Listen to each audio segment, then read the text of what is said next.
Well, it's very difficult always to perform Mahler, difficult and demanding, because one has to know that Mahler was first of all conductor and just a holiday composer. He used to compose his symphonies during holidays in Austrian Lake, and he was really very busy as a conductor. He was probably the best conductor at that time. So he even used to make an orchestrations of, for example, Beethoven and other composers. So after all, he wanted to compose as well. At that time, musicians were eager to follow the ideas of music, not just always what is written. So even in Mahler's First Symphony, there are several reductions during his time, and he was trying to get the ultimate version after several performances. So even nowadays you have a few reductions, and it's always a question which to follow. I believe it's the last one, which was lighter, in a bit lighter one with the orchestration. But still, Mahler always wanted to shock, to be unique, to say something new, to put some folk motives there, to get the universal ideas in his composition. First of all, in this Titan, although this title Titan was matched to the first version, which contained the Blumine as a second movement. But after that, he put away this second movement Blumine, and he took away as well the title and all the programmatic lines and ideas. So he left just the pure music. And it's interesting in that time that many composers were inspired by some program, and initially they used to put the program in the symphony on as a program, but after a while they usually all of them wanted the program out. So it happened to Beethoven, it happened to many composers, it happened to Mahler as well.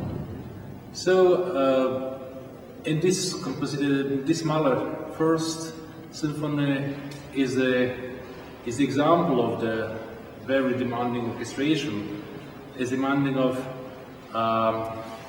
very demanding task for each instrument, especially for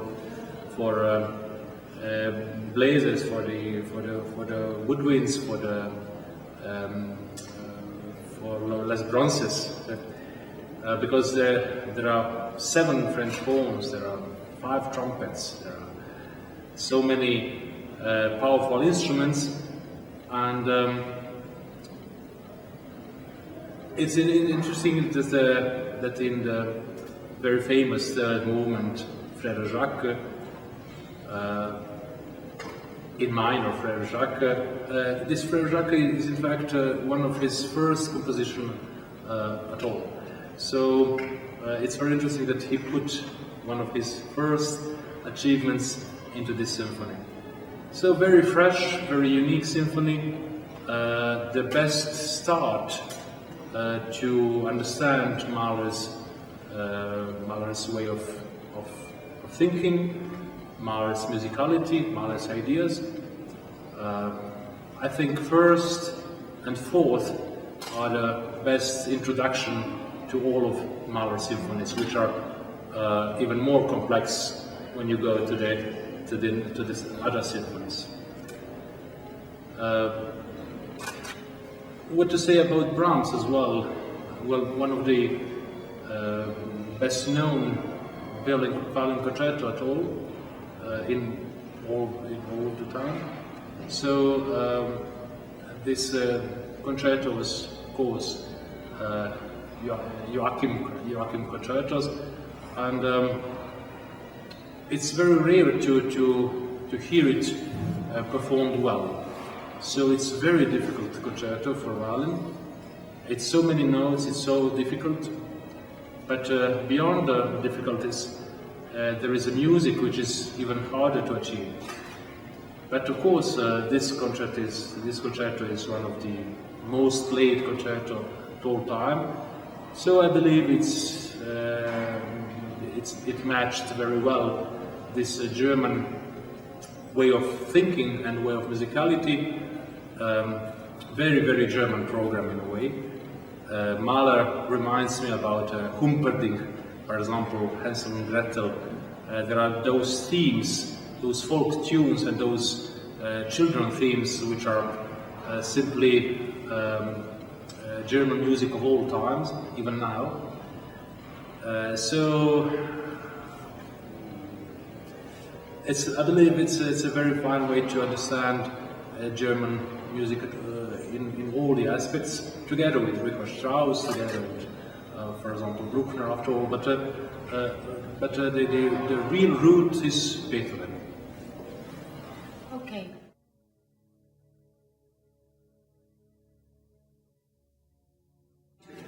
Well, Mahler was not concerned as a very fine composer during almost all 20th century. Just after 70s, Mahler became in the mood. Mahler became a modern composer and praised by the audience, especially by the critics, because the audience was always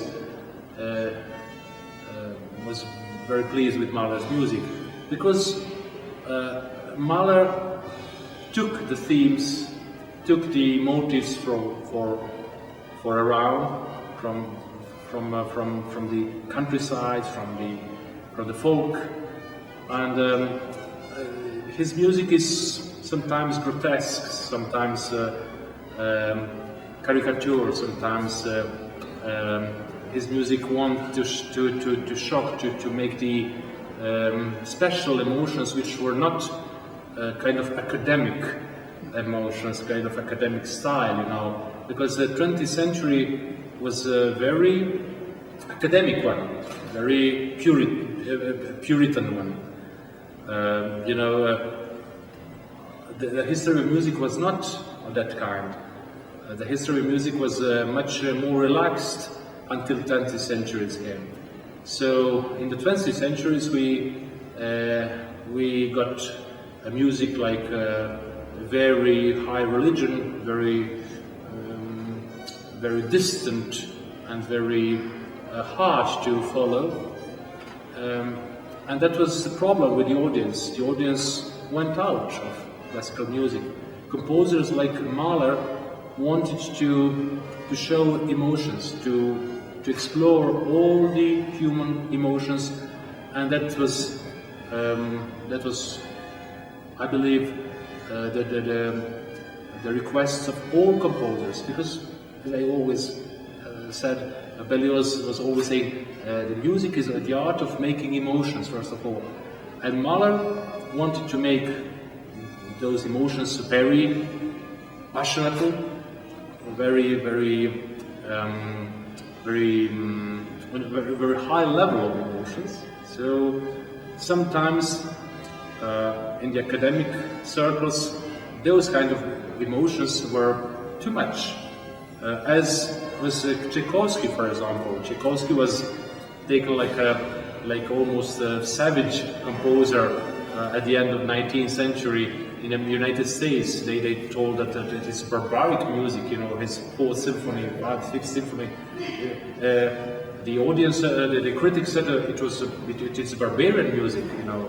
And now, out of all of the music, we perform mostly Tchaikovsky and Mahler.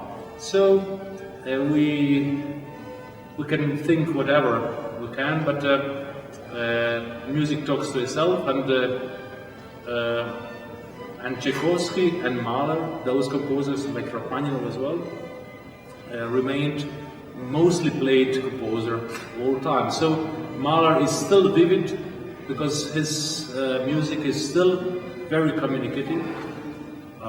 We understand this music very well even nowadays, and his way of orchestration is still very modern. As I said, he used to reorchestrate Beethoven's symphonies because for his sake, Beethoven was 100 years old composer, and he wanted to simply be closer to modern audience and to give to Beethoven the sound which was achieved by modern instruments. So who knows what would Mahler now use? Probably electric guitar or whatever. I'm certain that he would use even more powerful sources and even more modern way to express himself. As he used, for example, this orchestral forces out of the stage, and of course nowadays probably he could have some electronic effects or something, and probably some composers are simply followed him, like Scriabin, for example. Those are ideas of Scriabin because they wanted simply to explore all the possibilities of the human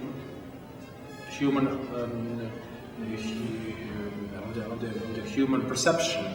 And so nowadays we are totally choked with all the effects around us, you know, with all of those lights and the sounds, and everything is so fast, so furious, so loud, and music that Mahler represents simply talk in a very modern way, even in nowadays audience.